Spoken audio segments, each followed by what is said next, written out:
Kenapa Al-Ghajjaj tidak diqisas walaupun dia membunuh berpuluh-puluh orang? Karena itu pembunuhan adalah pembunuhan yang dibenarkan di dalam syariat kita. Nah, lain pembunuhan yang tidak disyariatkan, seperti pembunuhan dengan sengaja ini. Intinya wajib diqisas. Nah, kecuali apabila dimaafkan oleh ahli waris. Ahli waris yang terbunuh dengan membayar diat atau denda. Atau dimaafkan sama sekali. Dimaafkan sama sekali. Ada beberapa bulan yang lalu kami melihat di media sosial, kalau tidak salah itu kayaknya di Yaman itu. Di Yaman. Jadi sudah diputuskan oleh hakim bahwa ini adalah pembunuhan berencana, pembunuhan disengaja. Lalu mau diqisas, diqisas bahasa kitanya. Cuman di Yaman itu pakai tembakan ya, diqisas. Sudah siap mau diqisas, mau dieksekusi. Keluarganya orang yang membunuh ini, keluarganya orang yang membunuh, itu bersimpuh di hadapan ahli waris keluarga yang dibunuh. Ya, semuanya bersimpuh berlutut begitu, meminta ampun bahwa keluarganya ini jangan sampai diqisas. Terakhir nih, detik-detik terakhir. Ya, mungkin sebelumnya itu sudah dinego bagaimana supaya bisa dimaafkan, bayar diat. Bayar diatnya itu bukan sedikit, bayar diatnya banyak, 100 ekor onta. Kalau 100 ekor onta itu harganya berapa itu harga onta itu saya kurang paham. Kalau Prabowo aja berapa ribu itu APBN digunakan, digelontorkan. Berapa itu? 100 miliar kan ya? 100 miliar itu membeli sapi berapa ekor itu? Dibagikan aja itu berapa satu ekornya berarti? Kalau umpama satu ekor limosin, sapi limosin berapa sekarang? Nah, itu. Kurang paham itu. Kemarin itu saya jadi khatib di mana namanya, di Pangdam, Mula Warman situ. Panglimanya itu membeli sapi limosin 5 ekor, gede-gedenya sapinya. Mungkin karena kebiasaan manja itu limosin, makan terus. Ngelihat orang begitu banyak dia stres. Pas mau ditarik nyeruduk tentara itu, padahal tentaranya gede badannya, sudah gede, tinggi lagi diseruduknya itu, jatuh tentara itu gede itu, besar sapinya, sapi limosin. Saya berharap mudah-mudahan satu aja limosin itu dikirim ke pesantren, kata saya. Sekalinya yang dikirim bukan limosin, tapi gede juga sapinya. Atau anggaplah sapi limosin itu berapa harganya? Kalau artis-artis itu kan kayak Raffi Ahmad, kayak si siapa itu namanya itu, ya artis-artis yang senior itu, mereka kan limosin semua tuh, gede-gede sapinya. Harganya berapa itu? Ratusan juta. Anggaplah umpama 100 juta satu ekor itu. Itu sapi, bagaimana dengan onta? Onta lebih mahal. Onta lebih mahal. Anggaplah umpama kita samakan aja 100 juta umpama, 100 juta. 100 kali 100 sama dengan berapa? 1 miliar. Betul kah? Saya nggak tahu ini karena nggak ada duitnya juga, jadi malas ngitung. 100 juta, 100 kali 100 miliar kah? Atau 100 miliar? Ya gitulah. 1 miliar atau 10 miliar. Untuk diat.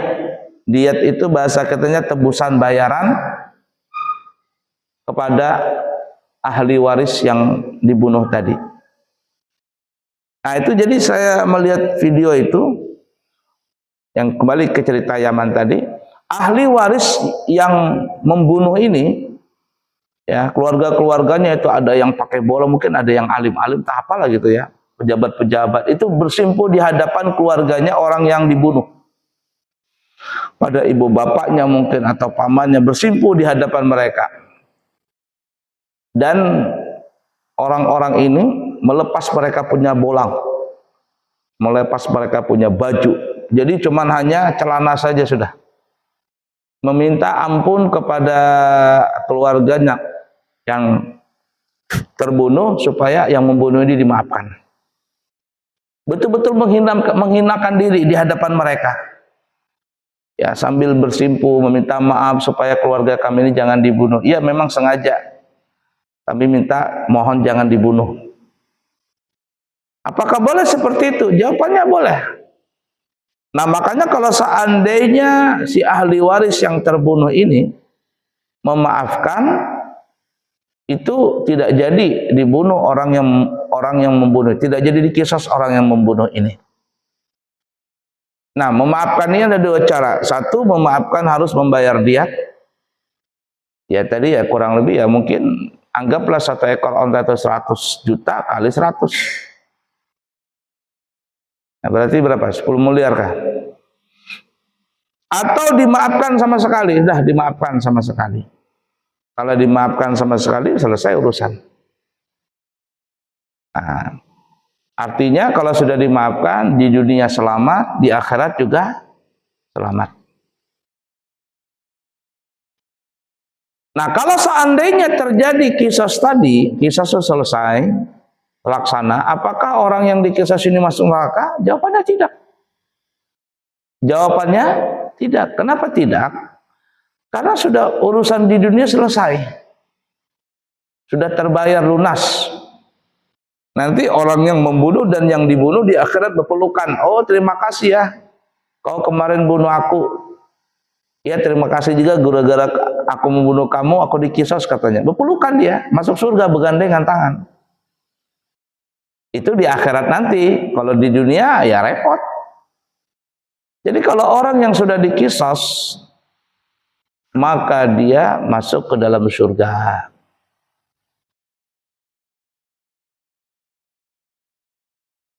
Ya, jadi kalau dimaafkan sama ahli waris yang dibunuh, yang terbunuh, itu bisa dengan dua cara. Satu, dimaafkan secara sukarela, artinya tidak ada tebusan. Atau yang kedua adalah dimaafkan tetapi membayar tebusan. Ya kurang lebih ya sekarang mungkin ya tadi 100 kali 100 ya 10 miliar, 10 miliar kurang lebih.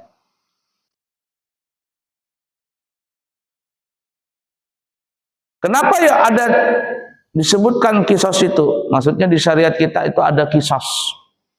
Sebenarnya bukan syariat Islam saja. Sekarang di seluruh dunia itu ada namanya hukum hukum pancung, hukum membunuh itu. Kalau memang terbukti pembunuhan berencana. Kalau di Indonesia kan ada namanya penjara seumur hidup. Kalau dia tidak terjadi pembunuhan tidak dikisos berarti ya seumur hidup. Dulu saya pikir dulu di penjara seumur hidup itu ya sampai mati di penjara. Sekalinya penjara seumur hidup itu ya seumur dia sekarang.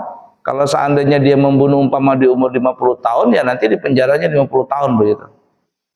Ya mati juga di penjara berarti 50 tahun di penjara. Kalau umurnya 25 tahun di penjara. Belum lagi dipotong masa tahanan. Wallahu alam ya. Artinya di seluruh dunia, khusus kita juga di Indonesia ini, itu ada hukum kisos tadi. Hukum kisos dan itu memang berlaku, kalau seandainya yang membunuh ini diputuskan pembunuhan berencana. Kenapa ya Allah Subhanahu wa taala mensyariatkan hukum kisos itu? Jawabannya adalah guna menjaga keselamatan dan ketentraman secara umum. Untuk juga memberikan pelajaran kepada masyarakat bahwa jangan gampang menghilangkan nyawa orang. Dengan seperti itu, orang yang berikutnya akan berpikir sejuta kali kalau seandainya ingin menghilangkan nyawa orang. Ada efek jerak, bukan efek jerak untuk yang mati, yang dikisos, tapi efek jerak kepada juga sisanya kepada orang yang hidup. Pelajaran bagi orang yang hidup. Jangan coba-coba seperti itu. Makanya disebutkan di dalam suratul Baqarah ayat 179, Allah menyebutkan dalam firman-Nya, walakum fil qisasi hayatun ya ulil albabi la'allakum tattaqun. Dan bagi kalian itu ada hukum qisas. Dan di dalam qisas itu ada jaminan kelangsungan kehidupan bagi kalian. Wahai orang-orang yang berakal, supaya kalian bertakwa. Jadi bagaimana orang yang di qisas itu bisa hidup? Maksudnya ada kehidupan di situ. Maksud itu bukan orang yang sudah di qisas hidup lagi, enggak. Artinya setelah terjadi qisas ini, orang yang lain berpikir sejuta kali jangan sampai menghilangkan nyawa orang. Kalau kamu menghilangkan nyawa orang nih, ancamannya qisas. Nah, kalau sudah ada seperti itu, orang yang berikutnya tidak lagi gampang menghilangkan nyawa orang. Karena kalau kamu menghilangkan nyawa orang, maka kamu akan diqisas.